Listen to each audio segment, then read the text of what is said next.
শবে বরাতের কোনো আমল আছে কিনা, শবে বরাতের রোজা ও নামাজের নিয়ম কি, সবচেয়ে বহুল জিজ্ঞাসিত প্রশ্ন এখনকার। শবে বরাত আসছে, যেটাকে আসলে হাদিসের ভাষ্যে বলা হয়েছে মধ্য শাবানের রাত, শবে বরাত না, এটার হাদিসের ভাষ্যের নাম কি? মধ্য শাবানের রাত।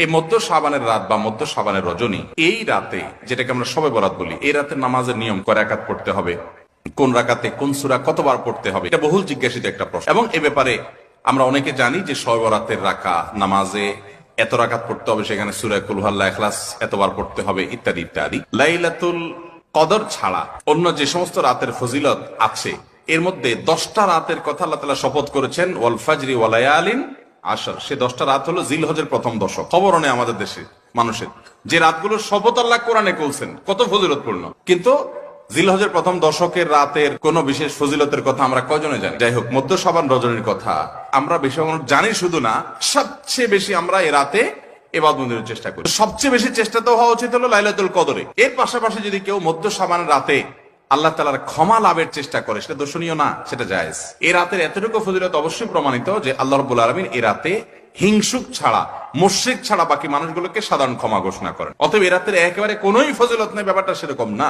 বিভিন্ন হাদিসের আলোকে এটুকু অন্তত সাব্যস্ত হয় যে আল্লাহ তাআলা হিংসুক এবং আপনার মুশরিক ছাড়া, মানুষের পিছিয়ে লাগে শত্রুতা, এই মানুষরা বাকি মানুষকে মাফ করে। তাহলে মধ্য শাবানের রাত বা যেটাকে শবে বরাত বলছি আমরা, এই রাতের মূল আমলই হলো, এটাকে কেন্দ্র করে মূল আমলই হলো নিজেকে শিরক এবং হিংসা থেকে পরিচ্ছন্ন করা, সাধারণ ক্ষমার উপযুক্ত করা। এটা হলো মূল আমল, বাস। এর বাইরে আপনি ক্ষমা লাভের জন্য যদি চেষ্টা করেন, সেটা কোনো দর্শনীয় বিষয় নয়। তবে এই রাতকে কেন্দ্র করে বিশেষ ফরম্যাটে নামাজ, রাত জেগে, তারপর বিশেষ ফরম্যাটে ইবাদত, এই সূরা এতবার, এই নামাজ এত রাকাত, এরকম কোন কথা কোরআন হাদিসে বর্ণিত হয়নি।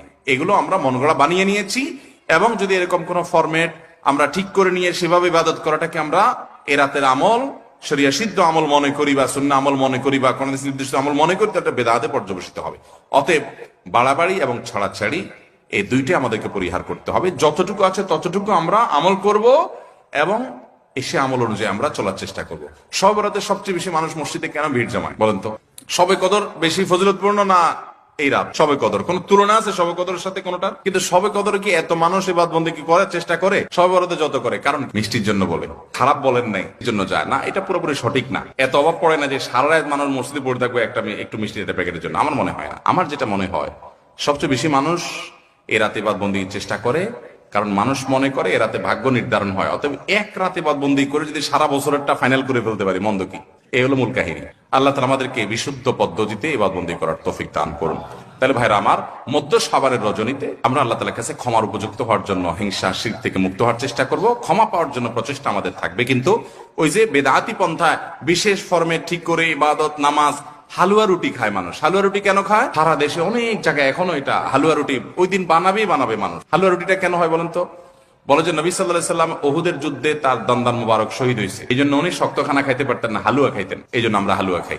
আরে ভাই, নবী সাল্লাল্লাহু আলাইহি সাল্লামের দাঁত ভাঙছে প্রথম কতল, ওটা শাবান মাসে ঘটেই নাই, ওটা পড়ছে আরেক মাসে। আচ্ছা, তারপরে যদি ধরে নেই এই মাসেই হয়েছে, তো ওনার দাঁত ভাঙছে মুশরিকদের আঘাতে, তাই না? আল্লাহর দুশমনদের আঘাতে।